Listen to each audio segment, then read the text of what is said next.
What's up guys, it's McNulty here. Welcome back to the channel. I hope you guys are all doing well. I hope you are enjoying the soul exchange and I hope that you've made the right choice so far. Alongside the soul exchange portal though, we do also have the astral summon, which has just opened up today again. And of course it's brought with it a brand new astral dwarf. And I must say, the astral dwarves that have been released so far, they've been pretty impressive.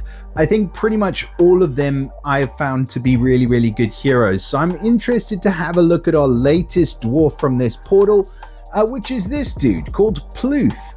I haven't had any sort of time whatsoever to have a look at this guy yet. So you are going to be looking at this guy for the first time with me today. And we're going to decide whether he is going to live up to the hype in terms of the astral dwarves. Just remember, of course, you do get a chance for a 2-time summon. So if you summon a hero in this portal, if you summon a legendary hero, you get an extra one for free, which is absolutely beautiful. But don't be fooled too much because the odds are not the best.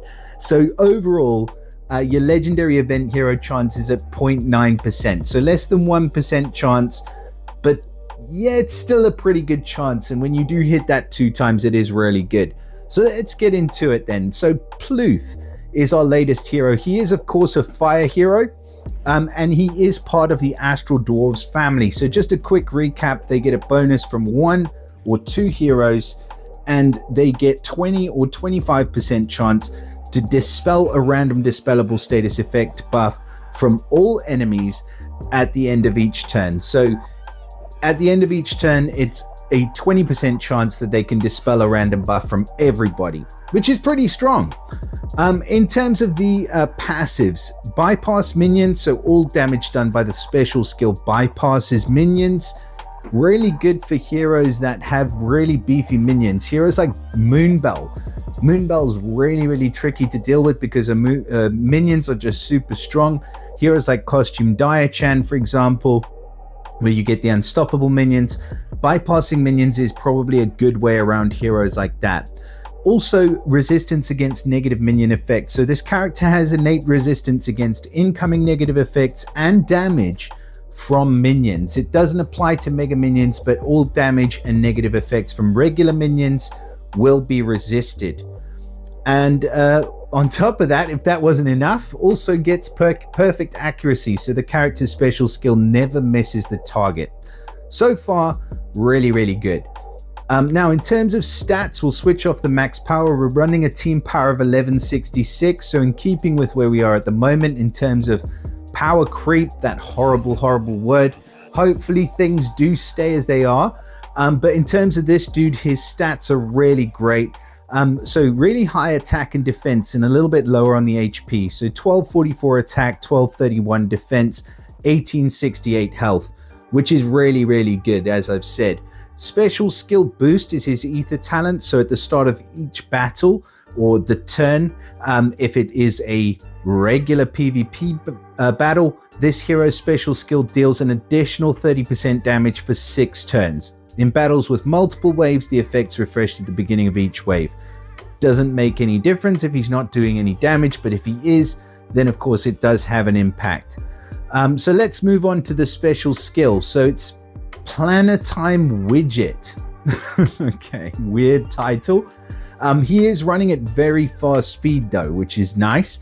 And he rearranges the enemy positions randomly and deals 190% damage to all enemies. Increases the duration of all enemies' active status elements by 1 turn. Right. There's not a lot going on here. There really is not a lot going on at all. So aside from the fact you get an extra 30% damage on the special skill, he's doing 190% damage to all, which is not a huge amount. It's not really going to hurt that much. Especially, you know, even if he does have the best stats in the world, even if he is bypassing minions, the amount of damage he's doing is just not very good, even if he is at very fast speed. But the rearranging of the enemy positions randomly is actually a lot better than it once was. So I kind of like him for that, but at the same time, I just don't like the rest of the special. So I feel like there's maybe something missing here. Out of all of the astral dwarves that have been released, I feel like this guy's probably a bit underpowered, even though he is running at that speed. Increasing the duration of all enemies' active status elements by a single turn. Yeah, it's just not that good, is it? Like, really, I'm struggling to find something that I like about this guy other than the fact that you can shift the tank around. And that's the reason that's so good in today's day and age, is that we have some super duper strong tanks. You know, I'm speaking of heroes like Bernadette and heroes like Fergus, for example.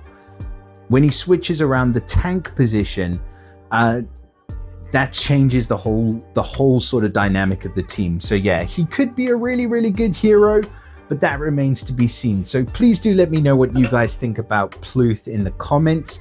I'm interested to hear your thoughts. Personally, if I was to pick a hero from these, I mean, Vard, 450% damage to all, even though he's running at slow speed, but he gets Wither as well and gives negative mana generation for 5 turns. It's kind of a no-brainer. So yeah, let me know what you guys think about our brand new Astral Dwarf Pluth.